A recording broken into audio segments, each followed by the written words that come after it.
Hi అండి, అందరికీ నమస్కారం. Welcome to the 9 news Telugu channel.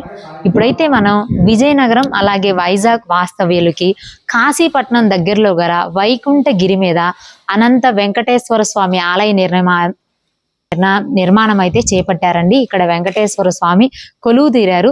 సముద్రారెడ్డి Vizag వాస్తవ్యులైనటువంటి Sagar Reddy గారు అనే వ్యక్తి ఈ ఆలయ నిర్మాణం అయితే చేపట్టారు. ఇప్పుడైతే అంటే మేఘాలే స్వాగతం చెప్తాయంట దేవుడికి. చాలా 3333 అడుగుల ఎత్తులో అయితే ఈ కొండ ఉంది. దక్షిణ భారతదేశంలోనూ ఎత్తైన కొండ మీద ఈ వెంకటేశ్వర స్వామి నిర్మాణం అయితే చేపట్టారనే చెప్పాలి.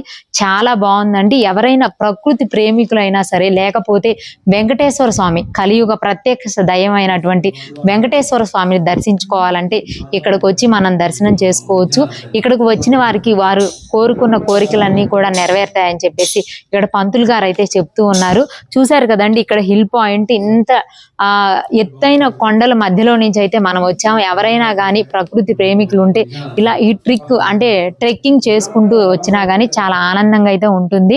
కాశీపట్నం నుంచి రైట్ తీసుకుంటే ఖచ్చితంగా రూట్ అనేది ఉంటుంది అనమాట. మనం ఏ గూగుల్ మ్యాప్ను అడగ అవసరం లేదనమాట. 18 కిలోమీటర్లు తార్ రోడ్ సౌకర్యం అయితే అంతా బాగానే ఉంది. మీరు ఎవరైనా దర్శనం చేసుకోవాలంటే మాత్రం ఖచ్చితంగా రండి. ఈ ఆలయంలో అయితే వెంకటేశ్వర స్వామి ఎడమ చేతి వైపు విజయలక్ష్మి అమ్మవారు అయితే కొలువై ఉన్నారు. ఆయన మామూలుగా ఇక్కడికి విజిట్ చేశారు అనమాట. మామూలుగా వచ్చారు. వస్తే ఆయన ఈ వాతావరణం అది చూశారు. ఆయనకు నచ్చి మామూలుగా ఇక్కడ ఎక్కడన్నా చిన్న కోవిల స్థలం కొనుక్కుని చిన్న కోవిలు కడదామని చెప్పి ఆయన అనుకున్నారన్నమాట. అయితే వేరే ఆయన వాళ్ళతో పాటు అక్కడ తిరుపతి టీటీడీ దేవస్థానంలో స్థపతి గారని ఒక ఆయన వచ్చారన్నమాట. ఆయన కూడా వచ్చి చూసి, ఇంత పెద్ద స్థలం ఉంది కదా, ఈ స్థలంలో చిన్న విగ్రహం కడితే అవ్వదు, ఇంత స్థలం ఉంది కాబట్టి దీనికి తగ్గట్టు మనం చాలా పెద్ద కోవిలు కట్టాలి అన్న సంకల్పంతో ఆయన కట్టాలనుకున్నారన్నమాట. వెంటనే మరుక్షణమే ఆయన ఆలోచించకుండా సాయంకాలమే వెంటనే మొత్తం క్రెయిన్లతో వాటితో ఇచ్చేసి శుభ్రంగా స్వామివారి అనుగ్రహంతో స్వామివారికి నమస్కారం చేసుకుని వెంటనే ఆ పనులన్నీ కూడా పూర్తి చేసి ఇంత పెద్ద ఆలయం నిర్మించారంటే టీటీడీ దేవస్థానంలో స్థపతి అంటే మెయిన్ ఆ శిల్పి ఉంటారు కదండి, ఆయన చేతే దగ్గరుండి ఆ విగ్రహాన్ని తయారు చేయించి, స్వామివారి కన్నా అంత పెద్ద విగ్రహం ఉండకూడదని చెప్పి దానికి 2 అంగుళాలు, స్వామివారి విగ్రహం సుమారు 9 అంగుళాలండి, 9 అడుగులు అనమాట. ఇది ఎలాగంటే మొత్తం ఆ పీఠంతో కలిపి 12 అడుగులు అనమాట. అందుకని చెప్పి అలాగే సముద్ర మట్టానికి 3300 అడుగులు ఎత్తుతో ఉంటుందన్నమాట. ఏంటంటే ఈ వాతావరణం అంతా కూడా చాలా ఆహ్లాదకరంగా ఉంటుందన్నమాట. ప్రతిరోజు కూడా స్వామికి ఏంటంటే మంచుతో స్వాగతం పలుకుతుంది అనమాట. ప్రతిరోజు కూడా ఆలయం మంచుతో ఉంటుందన్నమాట. అలాగే ఏంటంటే స్వామివారికి ఏంటంటే ప్రతిరోజు కూడా కైంకర్యాలు కూడా జరుగుతూ ఉంటాయి అన్నమాట. చెప్పారా లేకపోతే యాక్చువల్లీ ఇన్స్టాగ్రామ్ లో చూసాను. అండ్ మా ఫ్రెండ్స్ కూడా వచ్చారు, 10 వెళ్దామని సరదాగా వచ్చాను చూడడానికి. ఓకే, అంటే ఇక్కడ వచ్చిన తర్వాత మీ ఫీలింగ్ ఎలా అనిపించింది? అంటే లైక్ వావ్, సూపర్. అసలు ఈ కొండ పైన ఎంతో మంచి గుడి ఉంటదంటే నేను అసలు నిజంగా నాకు చిరాకు పడిపోయాను. నేను ఎక్కడ తీసుకెళ్తున్నావు, నాకు వద్దు పదా, నాకు ఆఫీస్ కూడా ఉంది, నేను ఆఫీస్ మానేసి కూడా వచ్చాను. అండ్ ఆఫీస్ లో ఈ రోజు ఫుల్ మన ఫంక్షన్ కూడా ఉంది. బట్ ఈ గుడి కోసం ఈ రోజు యాక్చువల్లీ వచ్చాను ఇక్కడ. బట్ నాకు ఫైనల్లీ వావ్ అని ఫీలింగ్స్ వచ్చింది. అండ్ ఫస్ట్ ఆఫ్ ఆల్ ఇంత మంచి టెంపుల్, ఐ మీన్ ఎవరికి తెలియదు కూడా ఎంత మంచి టెంపుల్ ఉంది. సో నాకైతే ఫైనల్లీ చాలా నచ్చింది, చాలా అంటే చాలా నచ్చింది.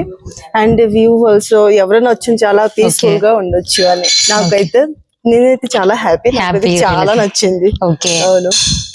ఓకే, ఈ గుడిని చూడడానికే ప్రత్యేకంగా అయితే వచ్చానని చెప్తున్నారు. వైజాగ్ నుంచి అయితే చాలా మంది వస్తూ ఉన్నారు. నా పేరు సోమేష్, నా సాలూరు నుంచి సుమారు 120 కిలోమీటర్ల దూరంలో ఉన్న అనంత వెంకటేశ్వర స్వామి ఆలయానికి ఇప్పుడు వచ్చాం. ఇది సముద్ర మట్టానికి సుమారు 3300 అడుగుల ఎత్తులో నిర్మించారు. ఇది రీసెంట్ గా కన్స్ట్రక్షన్ చేస్తున్నారు. ఈ కన్స్ట్రక్షన్ చేసిన ఆలయం ప్రత్యేకత ఏంటంటే పొద్దున లగ్గానే స్వామివారిని మేఘాలు అనేవి మేల్కొల్పుతాయని చెప్పేసి ఇక్కడ అందరూ చెప్తున్నారు. ఈ విగ్రహం యొక్క ప్రత్యేకత ఏంటంటే వెంకటేశ్వర స్వామి, తిరుపతిలో ఉన్న వెంకటేశ్వర స్వామి విగ్రహానికి ఒక 2 ఇంచులు తక్కువలో ఉన్న హైట్ లోని విగ్రహాన్ని అయితే నిర్మించారు. ఈ విగ్రహాన్ని నిర్మించడానికి సాక్షాత్ తిరుపతికి సంబంధించిన శిల్పులు వచ్చి విగ్రహాన్ని ఇక్కడ ఏర్పాటు చేయడం జరిగిందని పంతులు గారు చెప్తున్నారు. సముద్రారెడ్డి గారు నుంచి ఆలయాన్ని నిర్మించారు. మొదటగా చిన్నగా నిర్మిద్దాం అనుకున్నారు. ఇక్కడికి వచ్చి పరిసర ప్రాంతాలన్నీ చూసిన తర్వాత పెద్దగా పెడదామని చెప్పేసి ఈ రకంగా ఆలయం నిర్మించారు. ఈ నిర్మించడానికి ప్రజెంట్ అంతా ఈ ఆలయానికి ప్రత్యేకత రావడానికి కారణం ఏంటంటే చుట్టుపక్కల పరిసర ప్రాంతాలు అనేది చాలా చక్కగా ఉన్నాయి, ఆహ్లాదకరంగా ఉన్న పరిసర ప్రాంతాలు. మీరు అరకు, పాడేరు ఈ ఏరియాలో ఎంత ఫీల్ అవుతారో ఈ పైకి వచ్చి ఈ టెంపుల్ దర్శించుకుంటే అంత ఫీల్ అనేది కలుగుతుంది. మాత్రం వెంకటేశ్వర స్వామి, తిరుపతి వెంకటేశ్వర స్వామికి తీసిపోని రకంగా విగ్రహాన్ని అయితే ఇక్కడ నిర్మించడం జరిగింది. కొత్తగా స్టార్ట్ అయింది. ప్రజలందరూ దీన్ని చూసి పరిసర ప్రాంతాలను అబ్జర్వ్ చేయడానికైనా, ఇక్కడ చుట్టుపక్కల ప్రాంతాలని చూసి ఎంజాయ్ చేయడానికైనా కూడా చాలా బాగుంది. అందరూ వచ్చి ఇక్కడ ఈ స్వామివారిని దర్శనం చేసుకొని స్వామివారి కృపకి పాత్రలు అవుతారని కోరుకుంటున్నాను. సముద్ర మట్టానికి 3333 ఎత్తులో ఉన్న వెంకటేశ్వర స్వామి ఆలయాన్ని, ఆ ఆలయం యొక్క విశిష్టత పంతులు గారి మాటలో విన్నారు కదా. మీరు కూడా దర్శించాలనుకుంటే మన విజయనగరం నుంచి సుమారు 40 కిలోమీటర్ల దూరంలో ఉన్న అనంతగిరి కొండపైన ఉన్న ఈ ఆలయాన్ని దర్శించుకోండి.